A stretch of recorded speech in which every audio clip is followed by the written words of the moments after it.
अब देखिए rectilinear figures में जो थियरम्स हमारी क्लियर होनी चाहिए वो थियरम्स होनी क्लियर होनी चाहिए ये। इसमें देखिए लिखा है proof and use of theorems on parallelogram. तो पहले हमारे लिए जो क्रिटिकल वर्ड है वो है पैरेललोग्राम। अब इसमें नीचे थियरम्स लिखी हुई हैं। तो थियरम्स में आपको ये देखना पड़ेगा कि कुछ जो थियरम्स हैं वो लिखी हुई हैं विदाउट प्रूफ। तो इसमें एग्जाम में अगर पूछा गया तो इसका प्रूफ नहीं पूछा जाएगा। बट ये जो बाकी वाले हैं जिसमें कुछ आगे लिखा नहीं हुआ तो इसका प्रूफ पूछा जा सकता है। नहीं समझ में आया? ये क्वेश्चन एज सच ही आ जाता है। सो फॉर एग्जांपल एग्जाम में क्वेश्चन आ जाएगा कि prove that in a parallelogram both pairs of opposite angles are equal. Sam ji समझ आ गया? या सैम जी क्वेश्चन ये आ जाएगा, क्वेश्चन ही ऐसा आ जाता है कि in a parallelogram prove that the diagonals bisect each other and bisect the parallelogram. ठीक है? ऐसे जो क्वेश्चन है वही थियरम पे आ जाता है। मतलब थियरम ही क्वेश्चन बन जाता है। बात समझ आई? वही समझ आ रहा है ना जो मैं बोल रहा हूँ? तो इसलिए अब एक एक करके मैं आपको थ्योरम सिखा देता हूँ। जो थ्योरम्स हम करेंगे, जो थ्योरम्स अभी करेंगे वो थ्योरम्स का प्रूफ देखेंगे और फिर देखेंगे कल के लेक्चर में जो क्वेश्चंस हैं वो करेंगे। मेरी बात समझ आई? तो अभी तक हम ये एक्सरसाइज 14A कर चुके हैं जिसमें इंटीरियर एक्सटीरियर एंगल का ज्ञान दे दिया। ये special type of quadrilateral trapezium parallelogram rectangle rhombus square इनकी प्रॉपर्टीज हजार बार हम डिस्कस कर चुके हैं। मैं दोबारा डिटेल में नहीं जा रहा। ठीक है? आपको पता होना चाहिए कंस्ट्रक्शन ऑफ पॉलीगन्स में भी ये बहुत डिटेल में बात किया था। अब मैं डायरेक्टली जंप मार रहा हूँ यहाँ पर थियरम्स में। बात समझ आई? तो पहली जो थियरम है वो बोल रहा है both pairs of opposite sides are equal. किसके? पैरेललोग्राम के। नहीं समझ में आया? तो सर ये बोल रहे हैं theorem 11 in a parallelogram both the pairs of opposite sides are equal. ये जो थियरम है ये विदाउट प्रूफ है। अगर आप देखेंगे यहाँ ब्रैकेट में लिखा हुआ विदाउट प्रूफ। तो कहने का मतलब इसके प्रूफ की जरूरत नहीं है। अगर आपके पास एक पैरेललोग्राम है उसकी अपोजिट साइड्स जो हैं वो इक्वल होंगी। नहीं समझ में आया? बाकी थोड़ा सा दिमाग लगाना चाहिए तो वो 2 मिनट में प्रूव भी हो जाएगा। ये बेटा दोनों लाइंस पैरेलल है और ये जो दोनों लाइंस हैं ये पैरेलल है। नहीं समझ में आया? अरे भाई समझ आ रहा है? अपने आप से बातें करता जा रहा हूँ। सुखी जी आपको समझ आ रहा है नहीं आ रहा? पैरेललोग्राम की डेफिनेशन यही होती है कि उसके अपोजिट पेयर्स पैरेलल होता है। ये डायग्राल है। नहीं समझ में आया? तो अब मुझे ये प्रूव करना है कि both the pairs of opposite sides are equal. क्योंकि ये पैरेललोग्राम है तो पैरेलल लाइंस की कुछ प्रॉपर्टीज हैं जो मैं यूज कर सकता हूँ। मेरी बात नहीं समझ आ रही?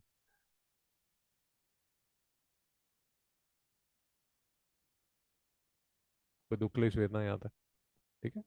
तो जैसे एक चीज जो आप यूज कर सकते हैं वो ये यूज कर सकते हैं कि जैसे यहाँ पर लिखा हुआ है ऑल्टरनेट एंगल्स। ठीक है? तो कुछ प्रॉपर्टीज अगर आपको याद होगा ब्रेक में जाने से पहले हमने डिस्कस की थी। ये वाला जो एंगल है वो इस एंगल के बराबर होता है। ये वाला एंगल जो है वो इस एंगल के इक्वल होता है। नहीं समझ में आ रहा? समझ आ रहा है नहीं आ रहा?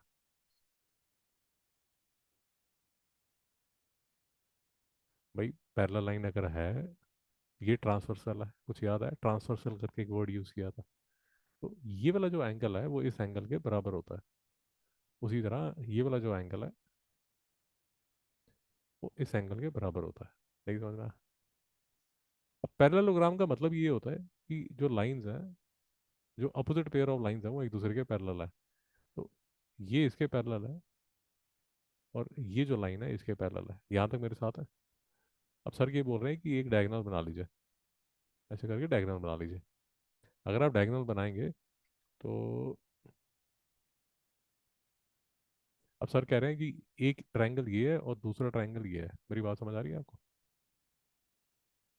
अब देखिए, थोड़ा ध्यान से देखिए। ये लाइन है, ये ट्रांसवर्सल है। ये लाइन है और ये ट्रांसवर्सल है। तो ये वाला जो एंगल है वो इस एंगल के बराबर होगा। नहीं समझ में आया? विथआउट डाउट है। उसी तरह ये लाइन है, ये ट्रांसवर्सल है, और ये लाइन है, और ये ट्रांसवर्सल है। तो ये वाला जो एंगल है वो इस एंगल के बराबर होगा। मित्रों, नहीं समझ में आया? और बीच वाली ये जो लाइन है, समझो जी, वो तो कॉमन है ही है। तो क्या ट्राइंगल्स कॉन्ग्रुएंट है? जी। कौन सा रूल लगा? कुछ भी बोलते जा रहे हो। ए, ये एंगल, ये साइड, और ये एंगल। नहीं समझ में आया? तो इसके सामने कौन सी साइड है? ये। और इसके सामने कौन सी साइड है? ये। तो ये दोनों साइड्स बराबर है। उसी तरह इसके सामने कौन सी साइड है? ये। और इसके सामने कौन सी साइड है? ये। और यही तो आपको प्रूव करना है कि पैरेललोग्राम में अपोजिट साइड जो है वो इक्वल होती है। नहीं समझ में आया? ज्योमेट्री मुश्किल है, ज्योमेट्री समझ नहीं आती। और अगर आपकी सेवन्थ एट्थ में आप बिल्कुल घास खा के आए हो, तो नाइन्थ में तो कुछ नहीं समझ आएगा। ये विदाउट प्रूफ था, फिर भी आपको प्रूफ करा दिया। तो ऐसी चीज़ें प्रूव की जाती हैं। As you can see, difficulty क्या आ जाती है कि पैरेलल लाइंस की प्रॉपर्टीज भी आनी चाहिए, ट्राइंगल की प्रॉपर्टीज भी आनी चाहिए, कॉन्ग्रुएंसी की भी आनी चाहिए। अगर आपको याद होगा, जब हमने ज्योमेट्री शुरू की थी, पहले लेक्चर डिटेल में आपको बताया गया था कि ज्योमेट्री शुरू करने से पहले कॉन्ग्रुएंट ट्रायंगल्स, पैरेलल लाइंस ध्यान से पढ़ के आना। नहीं समझ में आया? पढ़ा ठीक है, नहीं ठीक है, बाकी नहीं पढ़ा तो वो भी ठीक है। पहली थ्योरम होगी। दूसरी थ्योरम देखिए, both pairs of opposite angles are equal. नहीं समझ में आया? कौन से पेयर? Opposite angles. नहीं समझ में आया? जो आपने दूसरी थ्योरम लिखी है सैम जी, पढ़ के बताइए जरा, क्या लिखा है आपने? शाबाश, शाबाश। बोथ पेयर्स ऑफ, बोलिए, अपोजिट एंगल्स आर इक्वल। नहीं समझ में आया? अब जरा मेरी एक बात समझिए। मैं आपको ना एक एग्जांपल लेके बताता हूँ, देखिए समझ आता नहीं आता। अगर ये 30 डिग्री का है, तो समझो जी ये एंगल कितना होगा? अगर ये 50 डिग्री का है, तो ये एंगल कितना होगा? इसका सम कितना होगा? इसका सम कितना होगा? नहीं समझ में आया? तो अपोजिट पेयर्स क्या होंगे? इक्वल। और थ्योरम में यही आपको प्रूव करना था। तो एक पेयर ऑफ अपोजिट एंगल्स आपने बोल दिया कि पैरेललोग्राम में इक्वल है, तो कहने का मतलब ये अगर पैरेललोग्राम है, तो ये वाला जो एंगल है आपने प्रूव कर दिया इस एंगल के इक्वल है। नहीं समझ में आया? यहां तक शांति?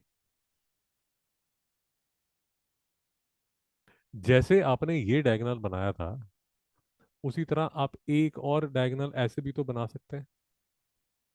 मेरी बात बिल्कुल नहीं समझ आ रही। और सलमान जी, नींद से अगर थोड़ा सा उठेंगे, तो ये वाला जो एंगल है वो इस एंगल के बराबर होगा, और ये वाला जो एंगल है वो इस एंगल के बराबर होगा। फिर ये टोटल एंगल जो है इस टोटल एंगल के बराबर हो जाएगा। अभी भी समझ नहीं आया?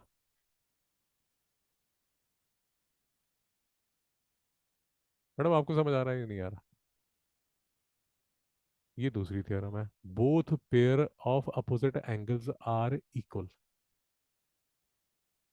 अगर आपको क्लास में नींद आ रही है, नहीं समझ आ रहा, मेरी आपसे हम्बल रिक्वेस्ट है, घर जाके ये रिवाइज करके आइए लेक्चर, कल से पहले, कल के लेक्चर से पहले, नहीं तो मुश्किल हो जाएगी। आज नहीं भी समझ आ रहा तो ठीक है, रिकॉर्ड हो रहा है।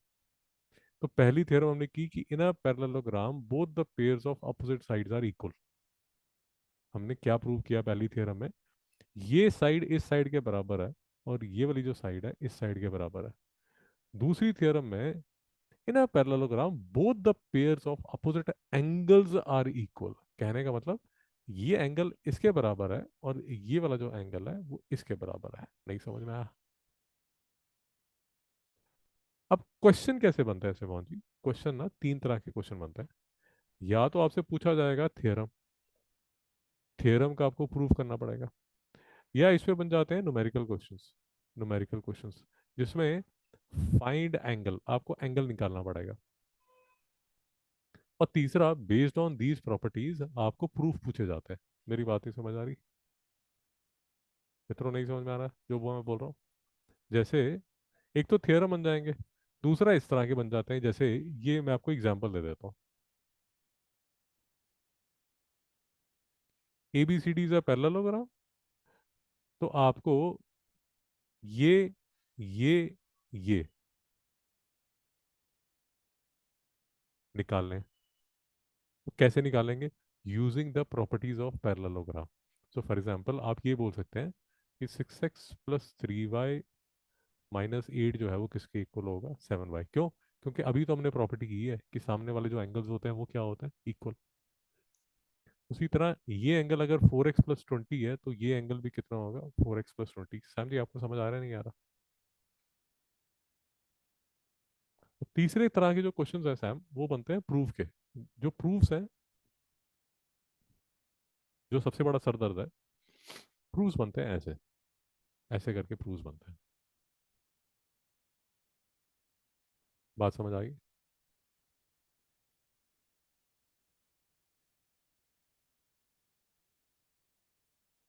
तो पहली थ्योरम होगी, दूसरी थ्योरम होगी, ठीक है। उसके बाद जो थ्योरम आपके सिलेबस में है वो ये बोल रहे हैं डायगोनल्स बाइसेक्ट ईच अदर। जो बाइसेक्ट, जो दोनों डायगोनल्स हैं पैरेललोग्राम के, वो एक दूसरे को बाइसेक्ट करते हैं। इसको प्रूव कीजिए। मेरी बात नहीं समझ आ रही?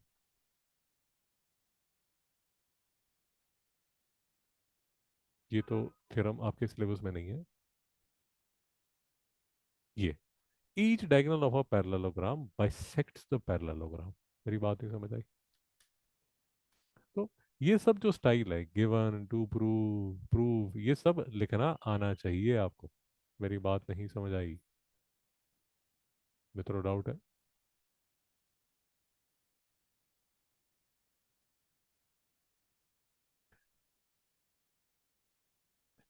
Diagonals bisect each other and bisect the parallelogram. जरा समझने की कोशिश कीजिए। ये जो डायगोनल है ना सैम, ये इस पैरेललोग्राम को दो इक्वल पार्ट्स में डिवाइड कर देगा। क्या ये डिवाइड करता है? ऑफ कोर्स डिवाइड करता है, क्योंकि अभी तो हमने प्रूव किया कि ये दोनों ट्रायंगल्स कॉन्ग्रुएंट है। अगर ये कॉन्ग्रुएंट है, मैं कुछ नहीं समझ आ रहा। ये टीवी के बीच में अगर मैं एक डायगोनल लगा दूं तो टीवी के दो इक्वल पार्ट्स हो जाएंगे ना। उसी तरह पैरेललोग्राम के बारे में बोला जा रहा है कि ये लाइन अगर मैं ड्रॉ कर दूं तो पिज्जा के दो इक्वल पार्ट्स हो जाएंगे। नहीं समझ में आया? यार घर पे ये पिज्जा आया, भाई ने और मिश्रा जी ने दोनों ने डिवाइड करना है, तो बीच में उसके लगा होता है ना, ये इस साइड लड़ता है, ये इस साइड लड़ता है। समझो जी आप सबको नींद करा दोगे, 2 मिनट के लिए खड़े हो जाओ, चेयर पीछे खड़े हो जाओ, अभी थोड़ी देर तक सारे सो जाएंगे। तो डायगोनल जो है वो पैरेललोग्राम को बाइसेक्ट कर देता है दो इक्वल पार्ट्स में। तो एक चीज तो ये लिखी हुई है, diagonals bisect each other, bisect, diagonals bisect the parallelogram. ये प्रूफ हो गया हमारा। अब ये बाइसेक्ट ईच अदर, इसका मतलब क्या हुआ कि जो डायगोनल्स है बच्चे, वो ये वाला जो पार्ट है वो इसके इक्वल होगा, और ये वाला जो पार्ट है वो इसके इक्वल होगा। मतलब जो डायगोनल है वो पैरेललोग्राम को दो इक्वल पार्ट में डिवाइड करता है, और जो डायगोनल्स हैं वो एक दूसरे को भी इक्वल पार्ट्स में डिवाइड करते हैं। सुखी जी कुछ समझ आ रहा है या सब हवा में जा रहा है? सर मुझे माफ करो। हम सॉरी, मिश्रा जी आपको? सुखी जी ने सर नीचे करके बड़े प्यार से समझ रहा है सर। वो ठीक है। अब देखिए दिक्कत क्या हो जाती है, दिक्कत ये है कि अभी तो थियरम्स है। अब इन थियरम्स को लेके कल जब आप आएंगे तो हम क्वेश्चंस भी करने वाले हैं। तो अगर आप थियरम में ही हल्के हो जाएंगे तो क्वेश्चंस बिल्कुल नहीं समझ आएंगे, ये प्रॉब्लम है। तो थोड़ा ट्राई कीजिए कि गाड़ी मत छोड़िए। और अगर आज गाड़ी छूट जाती है तो कल रिव्यू करके आइए, मैं आज शाम तक इसको अपलोड कर दूंगा। यहाँ तक ठीक है? तो सर ने बोला कि ऐसा करो कि यार दो ट्रायंगल्स ले लो, ए ओ बी और सी ओ डी। क्या है ये ए O B C O D? क्या समझ कुछ नहीं आ रहा। ए ओ बी ये वाला, और सी ओ डी ये वाला। तो सर कह रहे हैं ये दो ट्रायंगल ले लो। नहीं समझ में आया? पक्का?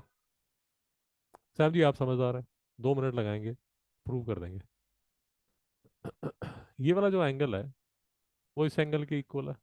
काहे? क्योंकि ये देखिए, ये पैरेलल लाइन है, ये ट्रांसवर्सल है, ऑल्टरनेट एंगल अभी तो किए थे। उसी तरह ये वाला जो एंगल है वो इसके एंगल इक्वल है। बेटा समझ आया? और ऑफ कोर्स क्योंकि पैरेललोग्राम है तो अपोजिट साइड जो है वो इक्वल होती है। तो क्या रूल लग गया? A S A.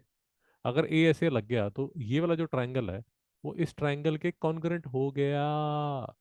और जैसे ही वो कॉन्ग्रुएंट हुआ, गिफ्ट रैप करके, ये वाली जो साइड है वो इसके बराबर होगी, और ये वाली जो साइड है वो इसके बराबर होगी। बेटा नहीं समझ में आया?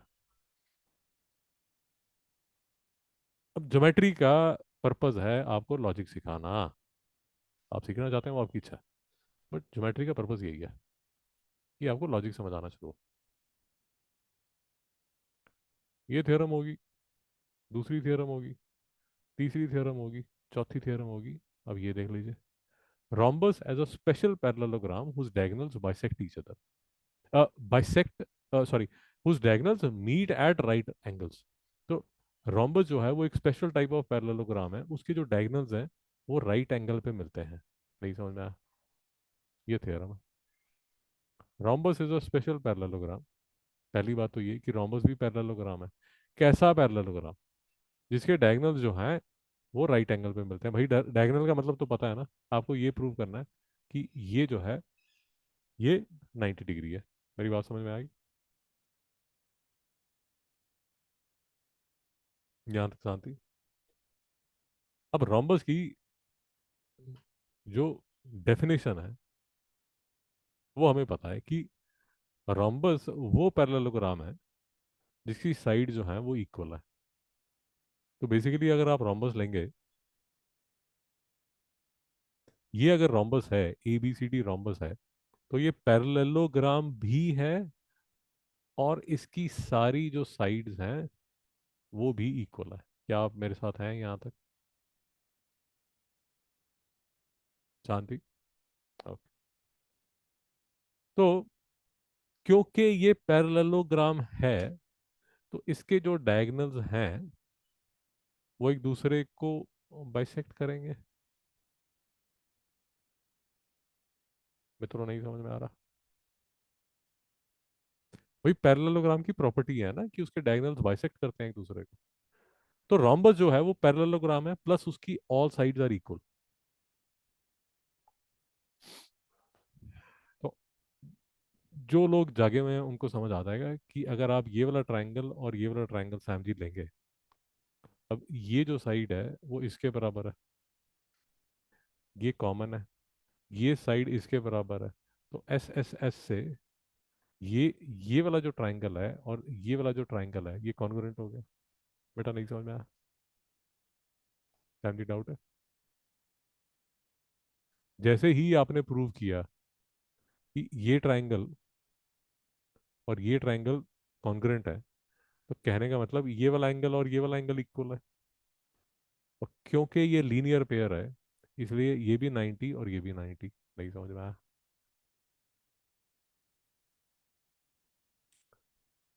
मित्रों को डाउट है? तो सर जो यहाँ पर लिख रहे हैं, सर जो यहाँ पर लिख रहे हैं, अगर आप देखेंगे,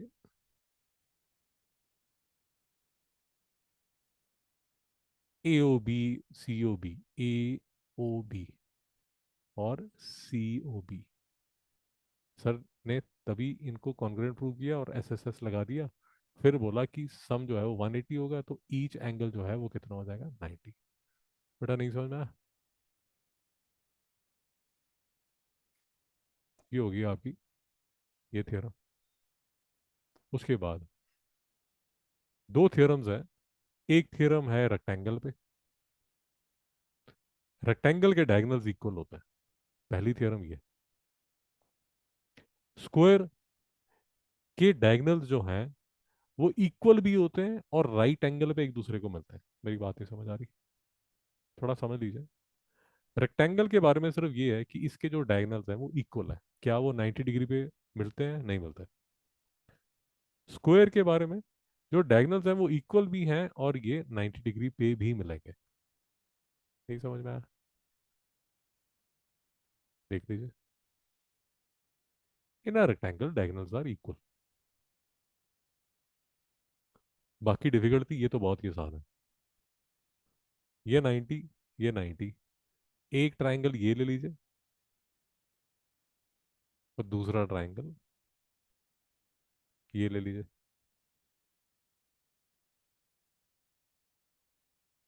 एक ट्राइंगल ये और दूसरा ट्राइंगल ये।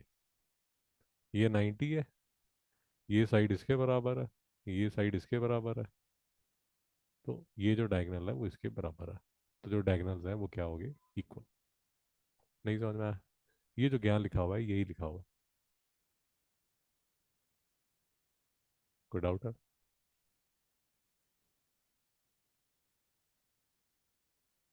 स्क्वायर डायगनल्स इक्वल भी हैं और 90 डिग्री पे भी काटते हैं। नहीं समझ में आया? फिर से जैसे रोम्बस में हमने किया था, बहुत आसान। ये इसके बराबर है। फाइनली आप ये भी बोल सकते हो कि जो स्क्वायर है वो एक पैरेललोग्राम ही है, क्योंकि लाइन जो है वो पैरेलल है। ये इसके इक्वल है, ये सेम साइड है, तो ऑफ कोर्स ये 90 डिग्री होगा। जैसे हमने अभी किया, ये किया ना हमने, मैं ये अप्रोच ली, तो मैंने डायगनल्स को काट दिया 90 डिग्री पे। फिर मैं ये रेक्टेंगल वाली अप्रोच ले रहा हूँ। कौन से दो ट्रायंगल ले रहा हूँ? एक ट्रायंगल ये ले रहा हूँ, एक ट्रायंगल ये ले रहा हूँ। इससे मैं क्या प्रूव कर दूंगा कि जो डायगनल्स हैं वो क्या है? इक्वल। नहीं समझ में आया? अब आती है मुद्दे की बात है। मुद्दे की बात यह है कि ये पूरा लेक्चर जिसमें थियरम का प्रूफ था, आपको कुछ समझ नहीं आया। कोई प्रॉब्लम नहीं है। प्रॉब्लम तब होगी अगर थियरम का प्रूफ पूछ लिया, तो प्रॉब्लम हो जाएगी। समझिए, अगर उसने थियरम का प्रूफ पूछ लिया तब आपके लिए प्रॉब्लम है। बट अगर थियरम का प्रूफ नहीं पूछा तो कोई प्रॉब्लम नहीं है, चिंता मत कीजिए। ये जो थियरम्स हैं इनको रख लीजिए क्रैम। क्यों? क्योंकि कल जब आप आएंगे, इन थियरम्स को लेके हम ऐसे क्वेश्चंस करेंगे, जैसे ये वाला क्वेश्चन करेंगे, ये वाला क्वेश्चन करेंगे, ये वाला क्वेश्चन करेंगे, ये वाला क्वेश्चन करेंगे। ये अगर आप मेरी बात समझ रहे हैं, ये क्वेश्चन करने के लिए हमें रोम्बस की प्रॉपर्टीज, ट्रायंगल की प्रॉपर्टीज, स्क्वायर की प्रॉपर्टीज, ये प्रूफ भी ट्राई करेंगे। दो तीन क्वेश्चन ये भी कर लें यहाँ पर, ये वाले। जैसे अब मुझे ये सब जो प्रूव करना है, ये यूजिंग द थियरम्स मैं प्रूव करने वाला हूँ। नहीं समझ में आया मेरी बात है? तो अगर आपको थियरम के प्रूफ नहीं आते, कोई प्रॉब्लम नहीं है। जैसे ये क्वेश्चन अगर मुझे सॉल्व करना है, अब इसको सॉल्व करने के लिए मुझे थियरम्स पता होनी चाहिए कि थियरम्स क्या है। अगर मुझे ये क्वेश्चन सॉल्व करना है तो मुझे थियरम्स पता होनी चाहिए, पैरेललोग्राम की प्रॉपर्टीज पता होनी चाहिए। कुछ समझ नहीं आ रहा जो मैं बोलता जा रहा हूँ? जैसे ये क्वेश्चन लिखा हुआ है, ABCD is a parallelogram, prove that AB is twice of BC। अब मैं कैसे प्रूव करूंगा? यूजिंग द थियरम्स मैं ये प्रूव करूंगा। नहीं समझा? तो आपके पास दो रास्ते हैं। एक रास्ता तो ये कि आज का लेक्चर रिव्यू कर लीजिए। दूसरा ये, आप बोलते हो कि सर छोड़ दो, मुझे नहीं आता, मैं नहीं करना चाहता, मत करो। सिर्फ जो थियरम्स है उनको क्रैम कर लो, ताकि हम क्वेश्चंस कर सकें। समझ आया? कल मिलिए।